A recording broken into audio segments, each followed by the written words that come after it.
Happy Friday, folks. Welcome to College Football Time with Avery Miguel. I'm Miguel Mike Medina. This is my partner, Avery. Avery, how are you today? Oh, I'm doing good. It's a wonderful Friday.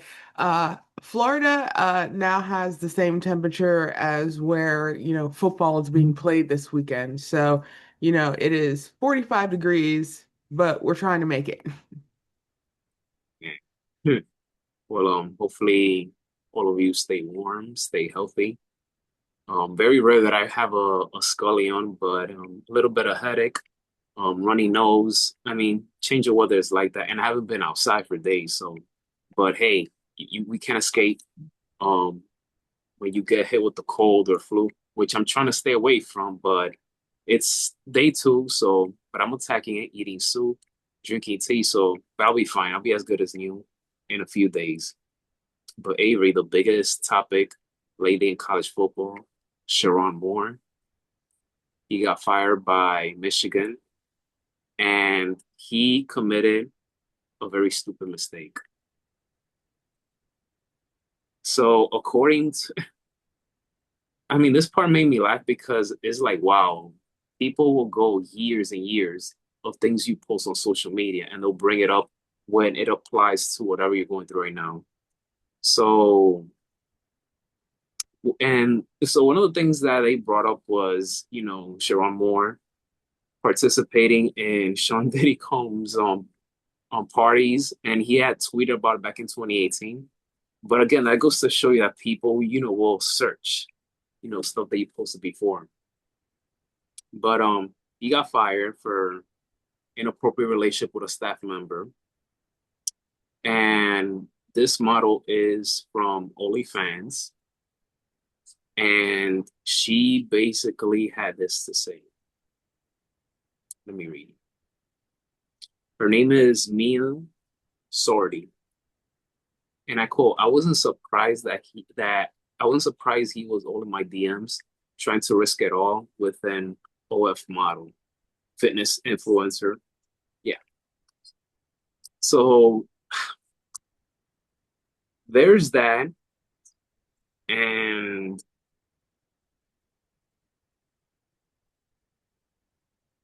okay, this guy, he's been married since 2015. This is a married man. Mm. And he has three daughters with his wife. It's it's just cringeworthy when I hear these kinds of stories. Very cringeworthy And because now, you would think in this day and age. so not only you lose your job, you got locked up on Wednesday.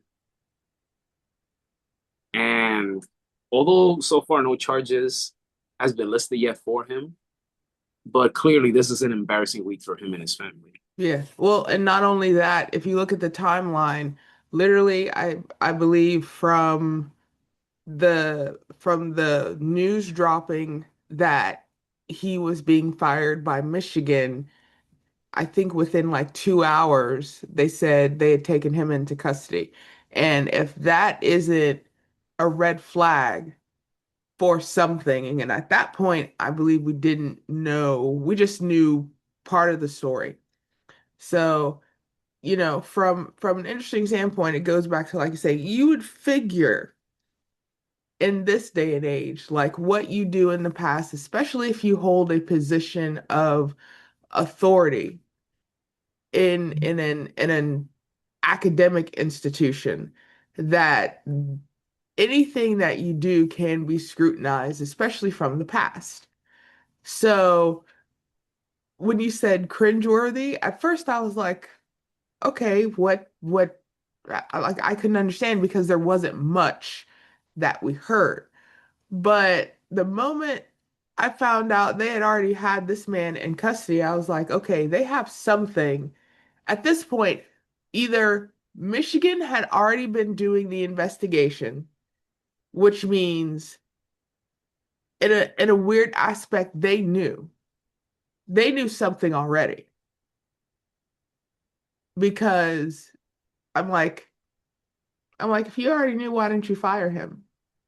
Why did you wait until the end of the season, Michigan got a bowl. So this is something serious enough that they knew about it, they fired him, and they reported him to local authorities. So I'm still kind of shocked. I'm like, this is how you want to risk it all? Like literally, this is how you want to risk it all. You are a head coach of a storied football school for many years. You are spoken in the same way of former head coaches. You're already spoken in a way that you're helping this program turn around from even the program's own issues to make the program better, and then you do this. What does that say about you, sir? We're gonna hear more today, later today. There's gonna be more reports coming out today. But it's just, you know, it's silly. It's silly. I agree with So, you. It is. uh, but and this is not the first time we've seen stuff like this where people, and I don't know what goes on in this person's life. That's none of my business. God knows what it is that goes behind the scenes and everything. But a man and a woman, when they're already married, when you have kids, if there's something good, I mean, regardless, like to me, marriage is sacred. To me, even though I'm not married and there are some things that,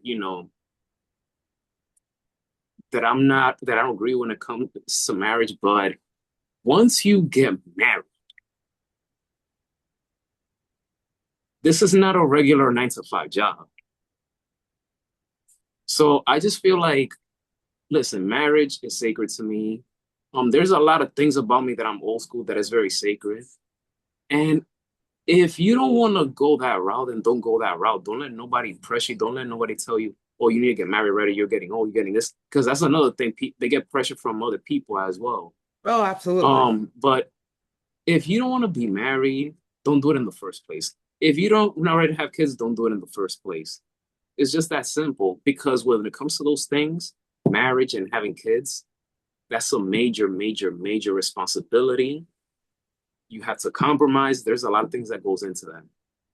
Yeah, absolutely. I have friends that have been married, from the scope of, probably about 8 years all the way up to, like 45, you know, and hearing from them and how it kind of changed their outlook because they're not just thinking about them now, they're thinking about their partner. So, in that aspect, you're making this.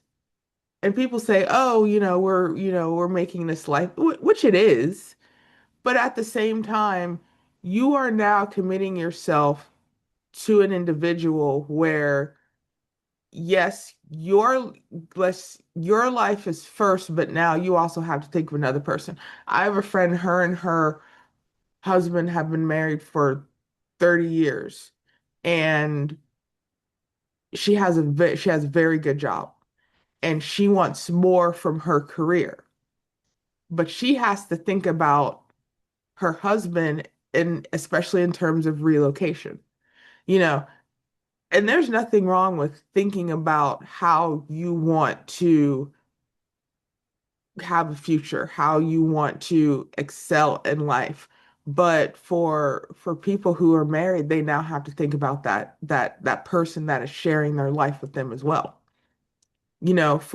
For some of my mentors who have kids, that they have moved repeatedly before their children have even gotten into middle school because they want a different life for their kids.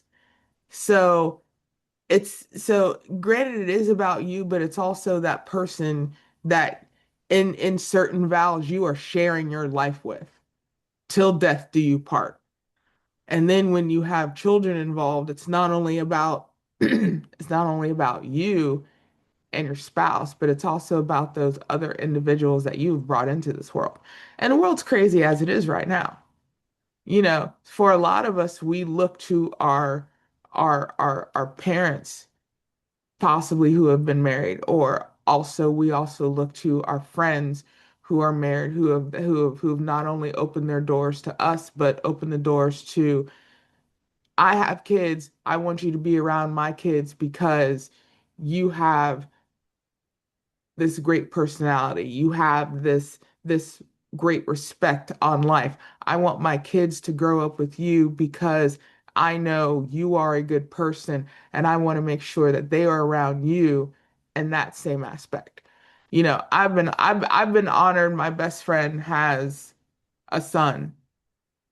I was one of the first people non-blood related to hold him. He was 3 days old. I still remember that. I cherish that. You know, my best friend, even though she's only a few years older than me, she calls me one of her kids. You know, I don't I don't think of that as, as being a contradiction. In a way, I am a big kid, but I cherish that after my mom passed, she feels she needs to be a mom to me in certain aspects, just that she needs to be a friend. And in certain aspects of anything you do, you want that relationship with individuals throughout your life because that can be another form of guidance to help you achieve many aspects. So for head coaches that have those individuals in their life, cherish them. For those students that have those head coaches to help them walk the path of a very righteous life, if you will, if I may use that. You know, we've seen it. We've seen it, how head coaches have made not only just an impact on young men's life who play for them, they've turned their life around. You know, we've heard some head coaches taking these young men in. Probably the most interesting story, I believe I think it's Trey Johnston and Bo Nix. Bo Nix's dad took him in when they were teenagers. That is his brother, even though he still has, mom and family. He considers Bo Nix his brother and his family his family. Sometimes people need that. And at that same point, you can't mess up. I'm like, if you know you're doing something wrong, why are you doing it? Why are you going to jeopardize not only the life you built, but also your career? Like, why?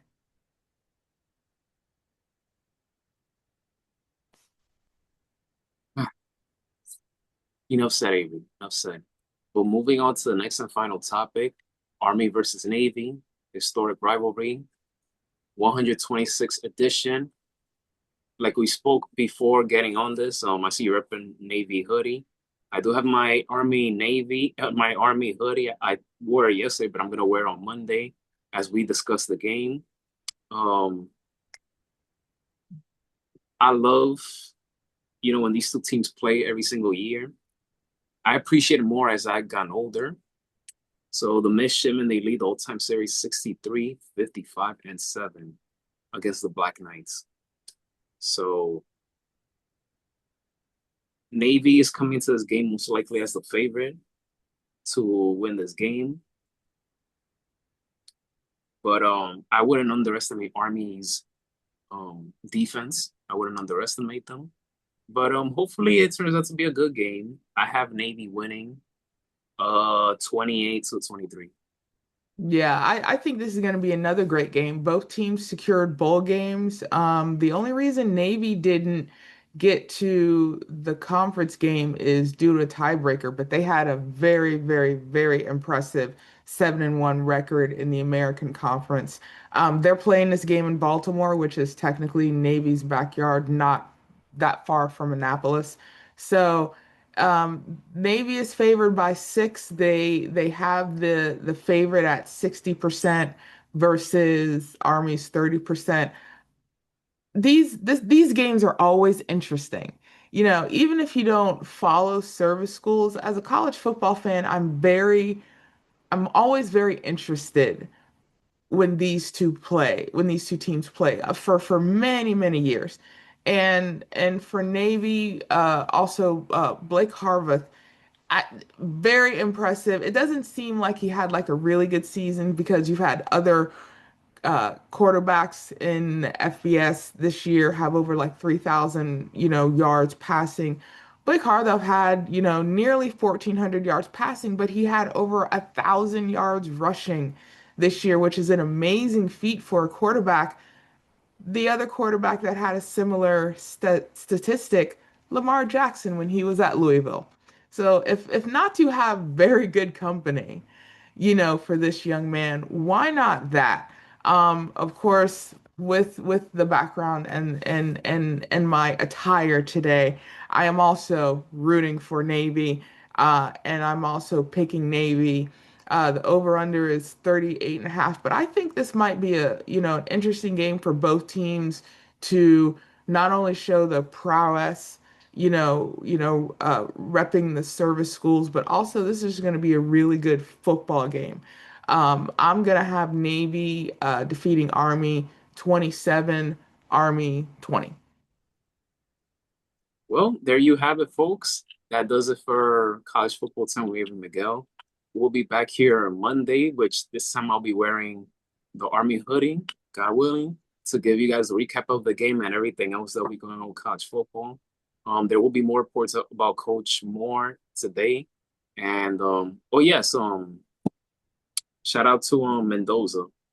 He got honored. So yeah, congratulations. What a season he's having. But yeah, see you guys on Monday. Have a great weekend. And may God bless each and every one of you. Stay warm because it's very cold out there. There's going to be a very cold winter. And so a lot of people are getting sick at this time. So I'm one of them, but I'm cutting that very soon. So stay warm, everybody. Take care. Happy weekend, everyone. Take care. Stay warm wherever you are.